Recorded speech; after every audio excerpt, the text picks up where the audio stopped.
Palm beach मार्गाच्या घनसोली ते ऐरोली विस्तारीकरण प्रकल्पासाठी पालिकेने मागवलेल्या निविदा प्रक्रियेत 515 कोटींची निविदा प्राप्त झाल्याने हा प्रकल्प दृष्टीपथात आला आहे। पालिकेच्या अर्थसंकल्पातही या प्रकल्पासाठी तरतूद करण्यात येणार आहे। महापालिकेकडे या प्रकल्पासाठी निविदा प्राप्त झाल्या असून जवळजवळ 540 कोटींचा खर्च या प्रकल्पासाठी येणार असून त्यासाठी सिडकोने 270 कोटी रुपये देणार असल्याची माहिती पालिकेच्या वरिष्ठ अधिकाऱ्यांनी दिली आहे। नवी मुंबई महापालिकेने संबंधित प्रकल्पासाठी आवश्यक परवानग्या प्राप्त केल्या आहेत। ऐरोली मुलुंड खाडीपुलापर्यंत रस्ता वाढवण्याचा निर्णय घेतला आहे। सुधारित आराखड्यामुळे रस्त्याची लांबी 3.47 किलोमीटरने वाढणार आहे। तसेच याच मार्गावर 1.95 किलोमीटरचा उड्डाणपूलही होणार आहे। सिडकोने बेलापूर ते ऐरोली सेक्टर 10A पर्यंत 21.12 किलोमीटर लांबीचा पाम बीच रस्ता प्रकल्प प्रस्तावित केला होता।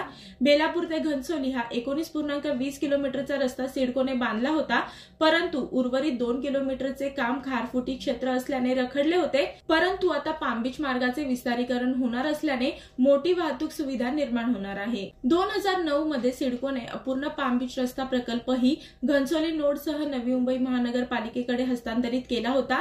नवी मुंबई महापालिकेने या महत्त्वपूर्ण प्रकल्पासाठी Maharashtra coastal zone management authority, one विभाग, खारफुटी संवर्धन समिती, पर्यावरण संबंधित प्राधिकरणाकडून आवश्यक परवानग्या मिळवल्या आहेत। आता केवळ मुंबई उच्च न्यायालयाची परवानगी प्रलंबित आहे। उर्वरित पाम बीच विस्तारीकरण रस्त्याचे बांधकाम 3.47 किलोमीटरचे असून उड्डाण पूल हा 1.97 किलोमीटरचा असल्याची माहिती या प्रकल्पाचे कार्यकारी अभियंता मनोहर सोनवणे यांनी दिली असून या प्रकल्पासाठी आता वेगाने कार्यवाही सुरू करण्यात आली आहे।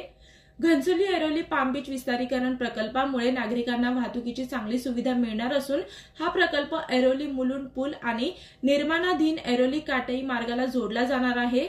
त्यामुळे वाहनधारकांना कल्याण, बदलापूर, अंबरनाथ, मुरबाड आणि इतर भागात जाण्यासाठी वेगाने प्रवास करता येईल। याशिवाय प्रस्तावित नवी मुंबई आंतरराष्ट्रीय विमानतळापर्यंत पोहोचण्यासाठी हा रस्ता उपयुक्त ठरणार आहे। या प्रकल्पासाठी मेजर जयकुमार यांची 515 कोटीची निविदा प्राप्त झाली असून दर कमी करण्याबाबत प्रयत्न सुरू आहेत। पर्यावरण बाबतची उच्च न्यायालयाची परवानगी मिळाल्यावर तात्काळ संबंधित प्रकल्पासाठी ठेकेदाराला कार्यादेश देण्यात येतील, असे नवी मुंबई महापालिकेचे शहर अभियंता संजय देसाई यांनी सांगितले आहे। मी वर्षा काटेकर, योद्धा न्यूज, नवी मुंबई।